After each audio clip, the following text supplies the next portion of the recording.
नमस्कार मित्रांनो, competitive exam tricks with Nageshwar चॅनलवरती मी तुमचा भाव तुमचा अगदी मनापासून स्वागत करतो. यार पाठीमागच्या व्हिडिओबद्दल आता काय बोलायचं यार, काय बोलून काय नको, एवढा आनंद मला झाला ना यार. खरं खरं एकदम एकदम भारी यार. तुम्ही एवढा भारी सपोर्ट केला ना मित्रांनो, काय बोलून काय नको असं झाले. ओके, तर चला मग आज पण त्याच प्रकारची आपण रिव्हिजन सिरीज चालू करणार आहोत. तर व्हिडिओला जास्त वेळ न घेता आपण पटकन सुरुवात करूया. टान टाण. चला, तर बघा मित्रांनो, आता आज आपण काय करणार आहोत बघा, राज्यशास्त्र घेणार आहोत. पण ते घेण्याच्या अगोदर मला काय गोष्टी तुम्हाला सांगायच्या आहेत. ओके, राज्यशास्त्र विषय खूप मोठा आहे. तो एका व्हिडिओमध्ये 30 मिनिटामध्ये अजिबात होणार नाही. मग मी काय केले बघा, आजच्या व्हिडिओमध्ये आपण नागरिकत्वापर्यंत ज्या काय गोष्टी आहेत महत्त्वाच्या तेवढ्याच घेणार आहोत. जेवढ्या महत्त्वाच्या आहेत तेवढ्या ह्या शब्दावरती जास्त भर द्या. उगाच जास्त पापड पसारा आपण घेत बसणार नाही. ओके, आणि पुढचं सेकंड व्हिडिओ होईल किंवा थर्ड व्हिडिओ होईल. मला वाटतं जास्तीत जास्त 3 व्हिडिओ होतील राज्यघटनेचं. आपलं परीक्षेच्या अगोदर तुमचं रिव्हिजन होणं गरजेचं आहे. आणि त्यावेळेस मी काय करेन माहिती आहे का, असा क्रम ठेवणार नाही. जे आधीमध्ये असं सगळं एकदम मिक्स करेन आणि जेवढं महत्त्वाचं आहे ते मिक्स करेन आणि लगेच व्हिडिओ अपलोड करेन. त्याचा तुम्हाला नक्की म्हणजे नक्की 100% फायदा होणार. जसा तुम्ही पर्यावरणाचा व्हिडिओ असेल, जगाचा बघून व्हिडिओ असेल, कसला प्रतिसाद दिलाय मर्दा, बाप रे खतरनाक. तर चला व्हिडिओला सुरुवात करूया. बघा, MPSC पूर्व परीक्षा 2024 राज्यशास्त्र एकदम फास्ट रिव्हिजन, घटना निर्मिती. ओके, बघा 1940ला लॉर्ड लिंलिथगो असे म्हणाले, म्हणजे त्यांची ऑगस्ट ऑफर होती, भारताची घटना मुख्यतः भारतीयाने तयार करावी. भारताची घटना मुख्यतः भारतीयाने तयार करावी. ओके, 1942ला सर स्टॅफर्ड क्रिप्स काय म्हणाले, घटना पूर्णतः भारतीयाने तयार करावी. हे 2 सेंटेन्स खूप महत्त्वाचे आहेत. विचारणार नाही, मला पण माहिती आहे, फक्त मी स्टार्टिंग कुठनं करायचं म्हणून घेतलेले आहेत. बरं, हे लक्षात कसं ठेव, आपल्या चॅनेलचा उद्देश खूप महत्त्वाचा आहे की लक्षात कसं ठेव ह्याच्यावरती लय माझा भर आहे. बघा, कन्सेप्ट पोरं वाचतात, दिवसभर रिव्हिजन करतात, नोट्स काढतात, ह्याला विचारतात त्याला विचारतात, पण लक्षात राहत नाही, माझं विसरलं असं बऱ्याच वेळा होतं. मग आपलं कसं लक्षात कसं ठेवायचं ह्याच्यावर आपलं जास्त बरं आहे. बघा आता काय करतोय बघा, सर स्टॅंडर्ड क्रिप्स आहे ना, क्रिप्स त्याच्यामधला प पकडा. प म्हणजे काय, घटना पूर्णतः भारतीयाने तयार करावी. Point clear. Okay, Linlithgow August offer, मधला ली घ्या आणि मुख्यतः मधला मू घ्या. म्हणजे इथं काय झालं, मुली शब्द तयार झाला. मग मुली शब्द आठवल्यानंतर तुम्हाला कळलं पाहिजे लिंलिथगो यांची ऑगस्ट ऑफर, त्याच्यामध्ये म्हणलं की घटना मुख्यतः भारतीयाने तयार करावी. Point clear. ओके, बघा आता जे महत्त्वाचे फॅक्ट आहेत पटापट आपण घेऊया. बघा, 1946चे कॅबिनेट मिशन प्लॅन नुसार काय झालं, संविधान सभेची निर्मिती पुढील प्रमाणे ठरली. कशी ठरली बघा, 389 सदस्य टोटल असतील, त्यातले 292 जे असतील ती सदस्य ब्रिटिश प्रांताकडून निर्वाचित होतील. ओके, किती, 292. 4 सदस्य असतील ते चीफ कमिशनरच्या प्रांताकडून निर्वाचित होतील. मग 4 चीफ कमिशनरचे प्रांत कुठले हो, दिल्ली, अजमेर, मारवाड, कुर्ग, बलुचिस्तान. ओके, आणि संस्थानिकांचे किती असतील, 93 सदस्य असतील. Point clear. ओके, बघा याच्यावरती बऱ्याच वेळा विचारलेला आहे. आता तुम्हाला काय विचारलं, यासाठी PYQ अनालिसिस करा. संस्थानिकांचं 93च्या ठिकाणी बऱ्याच वेळा आयोग 92 करतं. राज्यघटनेचा अभ्यास करताना मित्रांनो इतका म्हणजे बारकाव्यानं करावा लागतो ना, तुम्हाला सांगतो. राज्यघटनेचा अभ्यास म्हणजे नुसता कीवर्डचा खेळ आहे. रिपीट, राज्यघटनेचा अभ्यास म्हणजे नुसता कीवर्डचा खेळ आहे. फक्त आणि केवळ आहे नाही ह्या शब्दात वर भर द्यायचा. हे शब्द तुम्हाला गंडवतात. आणि तुम्हाला एक वाक्य माझं सांगतो बघा, MPSC करण्यामध्ये जे जुने मुलं झाली किंवा मी घ्या किंवा अजून इतर असतील, जुन्या मुलांसाठी राज्यघटना खरोखर अवघड विषय आहे. कारण त्यात एवढं कीवर्ड आहेत. आणि नवीन येणारे पोरं, सगळ्यात सोपं राज्यघटना, सगळ्यात सोपं अजिबात नाही सोपं. ओके, तुम्हाला कळेल मी कसं सांगतोय ते. ओके, चला पुढं. बघा, 292 सांगितलं, 93 सांगितलं. मग ह्या निवडणुकीची काय वैशिष्ट्य होती, या वैशिष्ट्यावरती बऱ्याच वेळा प्रश्न विचारलाय. पटापट वैशिष्ट्य बघा. ह्या निवडणुका ज्या झाल्या त्यावेळेस प्रत्यक्ष निवडणुका घेणं त्यावेळी शक्य नव्हतं, म्हणून निवडणुका झाल्या अप्रत्यक्षपणे. Point clear. ओके, 10 लाख लोकसंख्येपैकी एक सदस्य उमेदवार त्यांनी उभा केलेला. ओके, जागांचे विभाजन 3 गटात केलं, साधारण, मुस्लिम, शीख. ओके, याच्यामध्ये आयोगानं फसवले कसं बघा, साधारण, मुस्लिम आणि हिंदू केले. बघा किती बारकाव आहे, समजतंय, इथं कन्फ्यूज व्हायचं नाही. चला पुढं. ब्रिटिश प्रांताने देण्यात आलेल्या 296 जागासाठी निवडणुका झाल्या बघा, जुलै ऑगस्ट 1946ला. आता म्हणशीला 296 कुठल्या, ह्या 292 आणि ह्या 4 296. ओके, मग आता ह्या निवडणुका झाल्या, मग काय झालं, रिझल्ट काय आला बघा, काँग्रेस 208 जागा त्यावेळेस निवडून आल्या. ओके, मुस्लिमांना 73 जागा मिळाल्या, अपक्षांना 8 जागा मिळाल्या. ओके, अपक्षांना 8 जागा आणि 15 ज्या जागा होत्या ना मित्रांनो, 15 जागामध्ये एक जागा कोणाकोणाला मिळाली बघा, युनियनिस्ट पार्टी, युनियनिस्ट मुस्लिम, युनियनिस्ट शेड्यूल कास्ट, कृषक प्रजा पार्टी, शेड्यूल कास्ट फेडरेशन, शीख व कम्युनिस्ट पक्ष. इथे जरा किचकट झाले, समजून घ्या. ओके, समजलं? Point clear? आय थिंक याच्यामध्ये तुम्हाला काय अडचण नसावी. ओके ओके, चला पुढं. आहे तेवढंच घेतोय आपण. IMP तारखा बघा. चला, संविधान सभेची पहिली बैठक म्हणजे तात्पुरती बैठक कधी पार पडली? 9 डिसेंबर 1946ला. कुठं पार पडली? दिल्लीला. तात्पुरते अध्यक्ष कोण? सच्चिदानंद सिन्हा. आणि तात्पुरते उपाध्यक्ष कोण? Frank Anthony. Point clear? Clear. संविधान सभा कायमस्वरूपी बैठक कधी पार पडली? 11 डिसेंबर 1946. ओके, अध्यक्ष कोण होते? राजेंद्र प्रसाद. उपाध्यक्ष कोण होते? JC मुखर्जी आणि VT कृष्णमाचारी. ओके, संविधान सभेचे कायदेशीर घटनात्मक सल्लागार कोण? त्यांचं नाव काय? Sir BN Rao. Sir BN Rao. Point clear? Clear. बघा मित्रांनो, ह्या तारखाकडे बघून खरंच कन्फ्यूज होऊ नका मित्रांनो. ह्या तारखा एकदम सोप्या पद्धतीने कशा लक्षात ठेवायच्या याचा ऑलरेडी व्हिडिओ माझा बनलेला आहे. ओके, जास्त व्हिडिओ आपले नाहीत, आतापर्यंत 26-27 असतील. प्लीज पाठीमागे जा आणि तो व्हिडिओ बघा. ओके, आता फक्त लक्षात ठेवा, पण तो व्हिडिओ नक्की बघा. तारखा तुम्ही तुमच्या आयुष्यात कधीच विसरणार नाहीत. एवढी सोप्या पद्धतीने मी सांगितले, माहिती आहे. एकदा प्लीज बघा, प्लीज म्हणजे प्लीज. ओके, चला कुठं आलेलं? हां, पंडित जवाहरलाल नेहरू उद्देशपत्रिका मांडली. कधी मांडली? 13 डिसेंबर 1946. उद्देशपत्रिकेचा स्वीकार कधी केला? 22 जानेवारी 1947. Point clear? क्लिअर. ओके, संविधान सभेने राष्ट्रीय ध्वज कधी स्वीकारला हो? 22 जुलै 1947. राष्ट्रकुट सदस्यत्व स्वीकार आपण कधी केला? मे 1949ला. Okay okay. माउंटबॅटन योजना कधीची? 3 जून 1947ची. माउंटबॅटन योजना कधीची? 3 जून 1947ची. भारतीय स्वातंत्र्याचा कायदा कधी? 18 जुलै 1947. भारतीय स्वातंत्र्याचा कायदा कधी? 18 जुलै 1947. आतापर्यंतचा कुठलाही प्रश्नपत्रिका तुम्ही काढा, कुठलीही प्रश्नपत्रिका काढा, त्याच्यामध्ये तुम्हाला या तारखावरती प्रश्न दिसणार म्हणजे दिसणारच. आणि मी अजून रिपीट विनंती करतोय तुम्हाला, इथं कन्फ्युज नका. मी इथं जास्त सांगणार नाही का आपला व्हिडिओ जास्त मोठा होईल. पटकन जायचं, व्हिडिओ स्टॉप करायचा, पटकन जायचं, पाठीमागचा तारखांचा व्हिडिओ बघायचा आणि मग इथे यायचं. तुम्हाला लगेच कळून जाईल. ओके ओके, चला. 24 जानेवारी 1950. या 24 जानेवारी 1950ला काय काय घडलं बघा. संविधान सभा तात्पुरती संसद म्हणून घोषित करण्यात आली. पहिली फॅक्ट, पहिल्या राष्ट्रपती म्हणून डॉक्टर राजेंद्र प्रसाद यांची नेमणूक झाली. दुसरी फॅक्ट, भारताच्या राष्ट्रगीत व राष्ट्रगान यांचा स्वीकार करण्यात आला. तिसरी फॅक्ट, आणि 284 सदस्यांनी घटनेच्या 3 प्रतिवर सह्या केल्या. 284. ही 4 फॅक्ट घडलेल्या आहेत कुठं? 24 जानेवारी 1950ला. Point clear? आय थिंक समजलं असेल तुम्हाला. मसुदा समितीची स्थापना कधी झाली? 29 ऑगस्ट 1947ला. 29 ऑगस्ट 1947ला. अध्यक्ष कोण होते? डॉक्टर बाबासाहेब आंबेडकर. ओके, सदस्य बघा. N गोपालस्वामी अय्यर, अल्लादी कुष्मेस्वामी अय्यर आणि अय्यंगार. ओके, मग अय्यर आणि अय्यंगार ह्याच्यावरून तुम्ही 2 सदस्य लक्षात ठेवू शकता. Point clear? ओके. दुसरे 2 सदस्य बघा. डॉक्टर KM मुन्शी, डॉक्टर KM मुन्शी. ओके, आणि डॉक्टर BL मित्तर. ओके, मग यांनी राजीनामा दिला आणि राजीनामा दिल्यानंतर त्यांच्या जागी कोण आले? माधवराव यांची नियुक्ती झाली. Okay, DP Khetan. त्यांच्या मृत्यूनंतर कोण आले? कृष्णमाचार्य आले. ओके, त्यामुळं मुन्शी आणि मित्तल ते ह्या दोन्हीमध्ये MM कॉमन आहे, लक्षात ठेवा. त्याच्यावरून तुम्ही सदस्य लक्षात ठेवू शकता. Point clear? ओके, चला. तिसरं, आता ह्या महत्वाच्या तारखा आहेत, लक्षात ठेवा. घटनेचा स्वीकार कधी करण्यात आला? 26 नोव्हेंबर 1949ला. 26 नोव्हेंबर 1949ला. घटनेचा अंमल कधी झाला हो? 26 जानेवारी 1950ला. 26 जानेवारी 1950ला. बघा, महत्वाची फॅक्ट आहे, खूप महत्वाची आहे, लक्षात ठेवा. संविधान सभेची बैठक जेव्हा घटना निर्मितीच्या कामासाठी होत होती, काय म्हणलं? संविधान सभेची बैठक जेव्हा घटना निर्मितीच्या कामासाठी होत असे तेव्हा त्याचे अध्यक्ष होते राजेंद्र प्रसाद, डॉक्टर राजेंद्र प्रसाद. आणि संविधान सभा जेव्हा कायदेमंडळ म्हणून काम करत होते त्यावेळी त्याचे अध्यक्ष होते GV मावळणकर. तुम्ही म्हणाल कन्फ्यूज झालो मी. कन्फ्यूज अजिबात व्हायचं मी आहे. ओके, बघा, आपण रानामध्ये मक्का लावतो. रानामध्ये काय लावतो? मक्का लावतो. रानामध्ये मक्का लावतो. Point clear? मक्क्यावरून तुमच्या एक गोष्ट लक्षात आली असेल. ओके, मक्का एवढा शब्द लक्षात ठेवा आणि तुम्ही हे करून ठेवा. बघा, म्हणजे काय? मावळणकर. आणि का म्हणजे काय? कायदेमंडळ. Point clear? ओके, म्हणजे कायदेमंडळ म्हणलं की मावळणकर आले. ओके, आणि घटना निर्मिती म्हणलं की राजेंद्र प्रसाद आले. छोट्या छोट्या गोष्टी आहेत मित्रांनो, पण खूप मोठे इम्पॅक्ट करतात, लक्षात ठेवा. ओके, चला.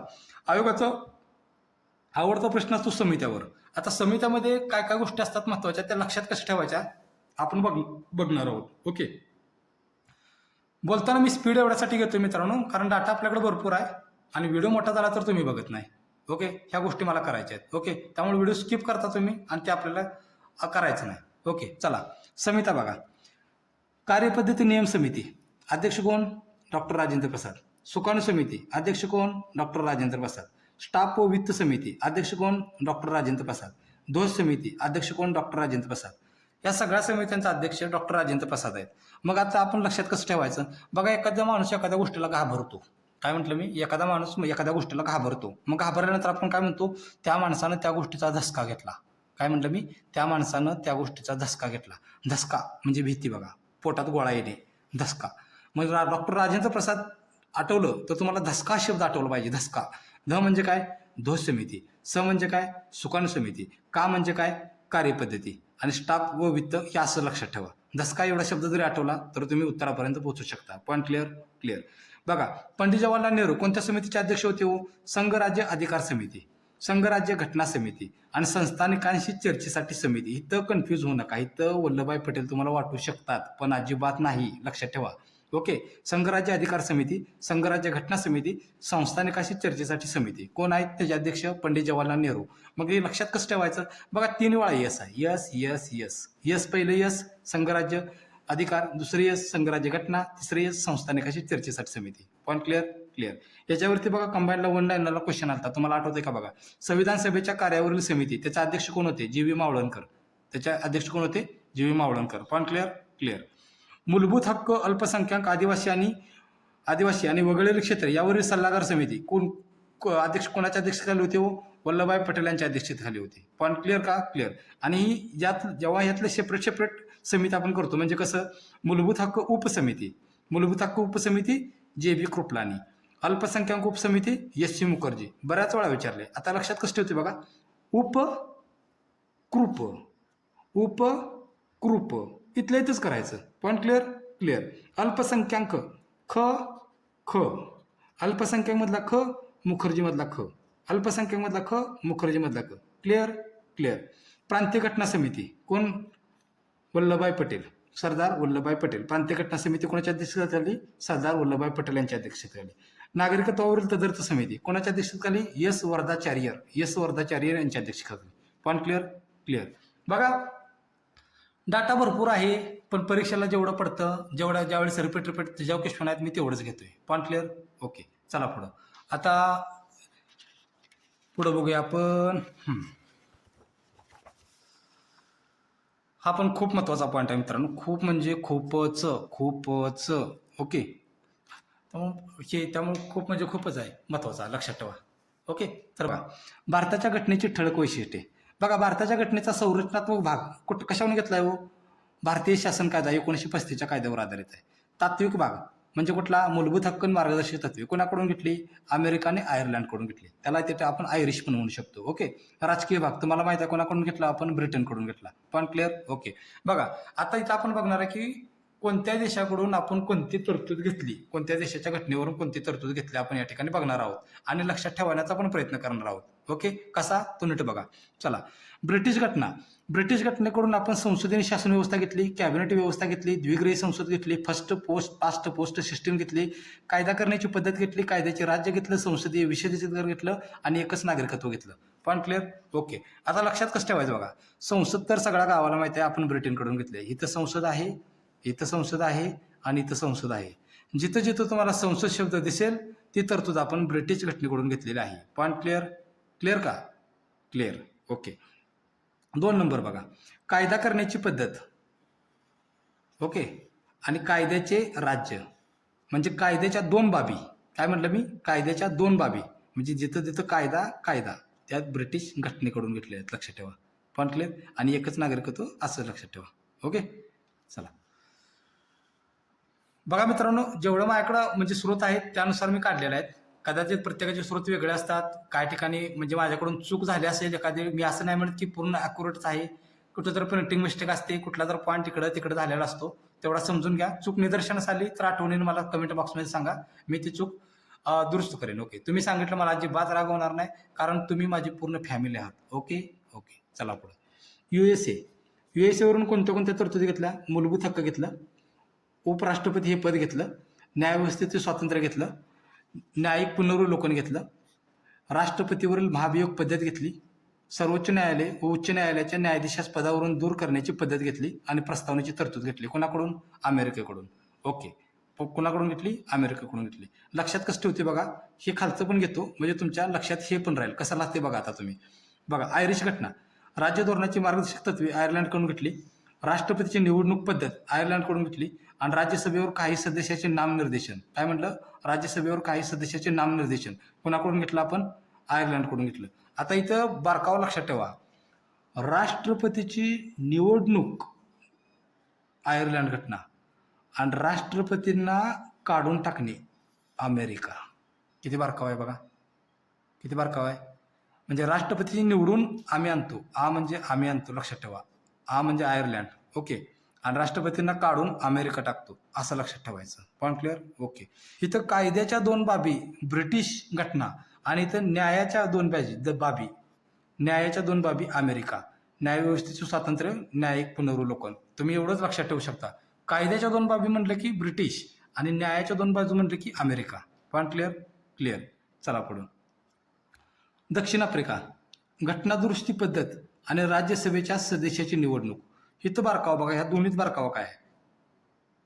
राज्यसभेच्या सदस्याची निवडणूक ती दक्षिण आफ्रिका आणि राज्यसभेवर काही सदस्याचे नामनिर्देशन ती आयर्लंड आहे, लक्षात ठेवा. म्हणजे इथं नामनिर्देशन राज्यसभेवर आयर्लंड आणि राज्यसभेवर निवडून जाणार कुणाकडून घेतलं? दक्षिण आफ्रिका घटनेकडून घेतलं. आता आयर्लंड घटना एक लक्षात कसं ठेवायचं? ट्रिपल आर आहे, लक्षात ठेवा. Triple R. आयर्लंड म्हटलं की बघा, आयर्लंड इथं पण आहे, म्हणजे आर आर आर.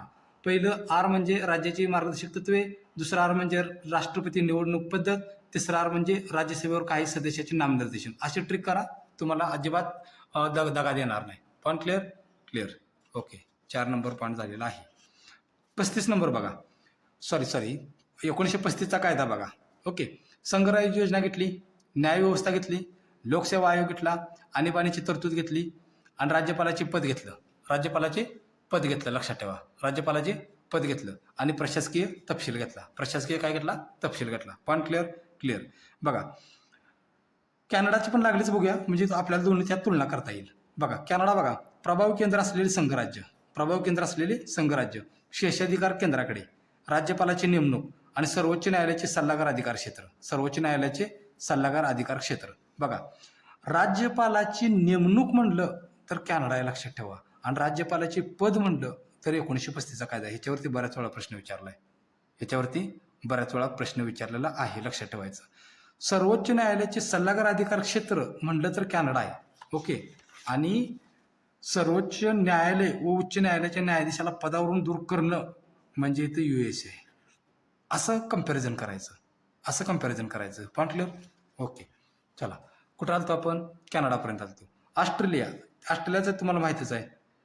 6व्या आम्ही लक्षात ठेवलं होतं, 6व्या. ओके. स म्हणजे काय? संवर्ध सूची. स म्हणजे काय? संयुक्त बैठक. आणि व म्हणजे व्यापारविषयक तरतुदी. Point clear? क्लिअर. फ्रान्स घटना ही सगळ्या जगाला माहिती आहे बघा. स्वातंत्र्य, समता, बंधुता याची तरतुदी, ओके. आणि गणराज्याची तरतूद कुणाकडून घेतली? फ्रान्सकडून घेतली, ओके. जपान बघा, कायद्याने प्रस्थापित पद्धत जपानकडून घेतली. काय म्हटलं? रिपीट. कायद्याने प्रस्थापित पद्धत जपानकडून घेतली का? घेतली. जर्मनी, आणीबाणी दरम्यान मूलभूत हक्क स्थगित करणे, जर्मनीकडून घेतलं. घेतलं, ओके. आता बघा काय तर बारकावा काय बघा, 1935च्या कायद्यामध्ये आणीबाणीची तरतूद आहे, ओके. आणि जर्मनीच्या कायद्यामध्ये जर्मनीकडून काय घेतले आपण? आणीबाणी दरम्यान मूलभूत हक्क स्थगित होणे. इथंही बारकावा आहे, लक्षात ठेवा. म्हणजे राज्यघटनेचा अभ्यास करताना एकदम बारकावा पकडून जावं लागतं यार, माहिती आहे.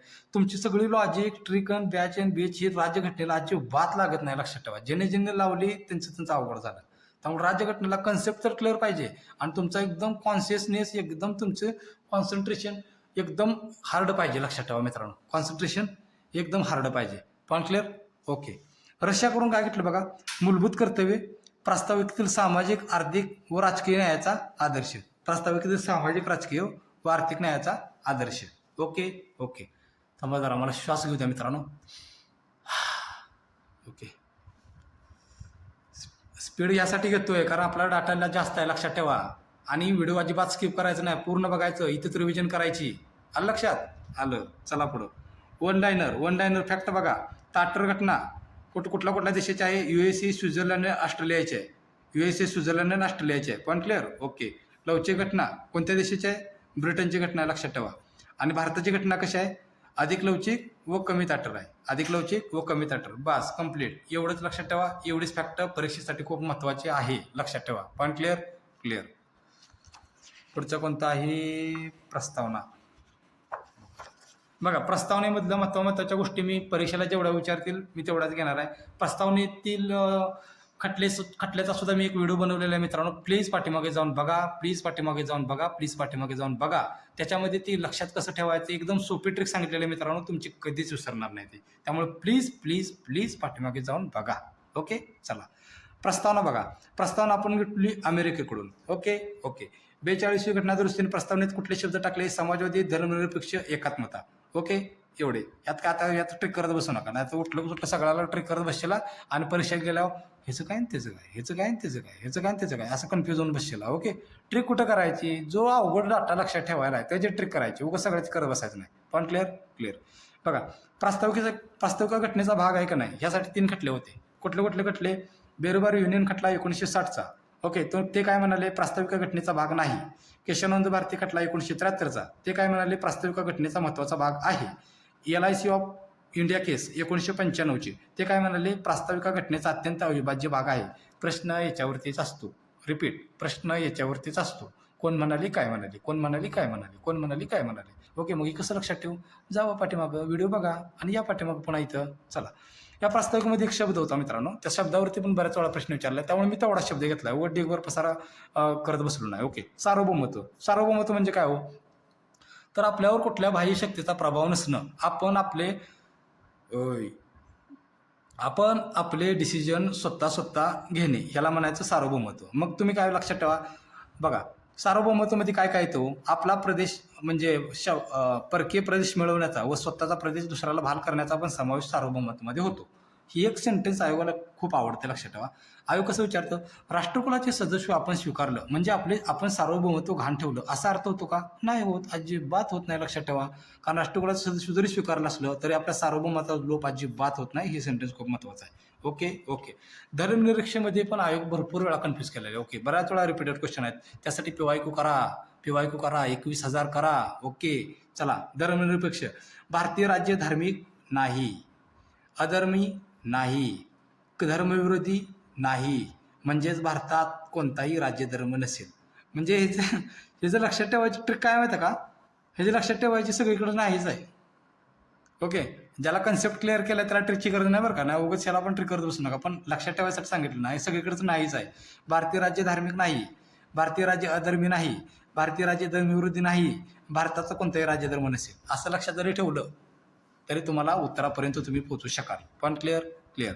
गणराज्य बघा. गणराज्य म्हणजे काय होतं?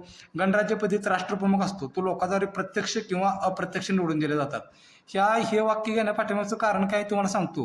हे वाक्य पाठीमागचं कारण म्हणजे आता PSIची आमची ज्यावेळेस मेन्स होती मी दिलेली, त्यावेळेस हे वाक्य पडलं होतं आणि वाक्य मित्रांनो असं दिलं होतं: गणराज्य पद्धतीत राष्ट्रप्रमुख नेहमी प्रत्यक्ष पद्धतीने निवडून दिला जातो. झालं, गणलं. राज्यघटनेमध्ये एक कीवर्ड वापरला, विषय खलास. ओके, त्यामुळे कीवर्डवरती राज्यघटनेत खूप फोकस करायचा बाबा.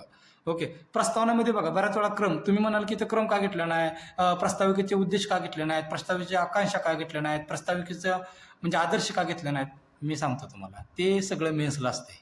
आतापर्यंत राजसेवा पूर्वला असला पडल्याला बघितलं का कधी? नाही पडत. मग उगाच कशाला घेत बसा. हां, तुम्हाला क्रमच पाहिजे ना, एक क्रम लक्षात ठेवा. एका पोराचं नाव आहे वावसू. ओके, काय नाव आहे? वावसू. VAVSU, वावसू. विचार, अभिव्यक्ती, विश्वास, श्रद्धा, उपासना, असा क्रम आहे. काय म्हणलं? रिपीट. विचार, अभिव्यक्ती, विश्वास, श्रद्धा आणि उपासना असा क्रम आहे. ह्या शब्दांचा क्रम बऱ्याच वेळा विचारला आहे, प्रीला येणार नाही, लक्षात ठेवा. ओके, प्रास्ताविकेबद्दल IMP सेंटेन्स काय आहे बघा. प्रास्ताविका न्यायप्रविष्ट नाही. प्रास्ताविका मित्रांनो न्यायप्रविष्ट नाही म्हणजे तिच्यातील तरतुदींचा न्यायालयामार्फत अंमल घडवून आणता येत नाही. 2. प्रास्ताविका ही कायदेमंडळासाठी अधिकाराचा स्रोत नाही. रिपीट, प्रास्ताविका ही कायदेमंडळासाठी अधिकाराचा स्रोत नाही व ती त्यावर प्रतिबंधही आणत नाही. लक्षात ठेवा, सोपं आहे एकदम, उगाच किचकट करत बसू नका. ओके, एवढं जर लक्षात ठेवलं, एवढ्यानं तुम्हाला इलिमिनेशन पेपर वापरून याच्यावरचा प्रश्न तुमचा अजिबात चुकणार नाही. पण क्लिअर? ओके, थांबा जरा श्वास घेऊन श्वास जरा घेतो. ओके, तोपर्यंत तुम्ही पाणी पिऊन घ्या. ओके, चला प्रास्ताविक आपल्या या ठिकाणी संपलेला आहे. आता बघा मित्रांनो, व्हिडिओ बघता बघता 27 मिनिटाचा झाला यार. माझ्याकडे डाटा भरपूर होता, त्यामुळे आपण काय करूया, आजच्या नेक्स्ट पार्ट आपण उद्या परवा आपण नक्की करण्याचा प्रयत्न करूया. ओके, आणि कंटिन्यूच आपण करणार आहोत, त्याचं अजिबात तुम्ही टेन्शन घेऊ नका. तुम्ही म्हणाल आम्ही बघतो की हां मला माहिती आहे तुम्ही किती बघता. ओके, त्यामुळे पुढचा व्हिडिओ आपण 2 दिवसांनी मी नक्की अपलोड करतो मित्रांनो, काय अजिबात टेन्शन घेऊ नका. ओके, पाठीमागच्या व्हिडिओला तुम्ही देत असलेला सपोर्ट बघून खरोखर माझं मन आनंदाने इतकं भरून गेले काय बोलूच नका. ओके, त्यामुळं असंच प्रेम तुमचं माझ्यावरती राहू द्या. चॅनलला आपल्या ग्रो व्हायसाठी मला मदत करा. नेहमीप्रमाणे आपल्या चॅनलला लाईक करा, सबस्क्राईब करा आणि शेअर करायला अजिबात विसरू नका. तुमचं शेअर करणं, तुमचं सबस्क्राईब करणं माझा कॉन्फिडन्स वाढवतं आणि नवीन नवीन व्हिडिओ मला बनवण्यासाठी मोटिवेट करतं. चला मग या ठिकाणी आपण थांबूया. जय हिंद, जय महाराष्ट्र.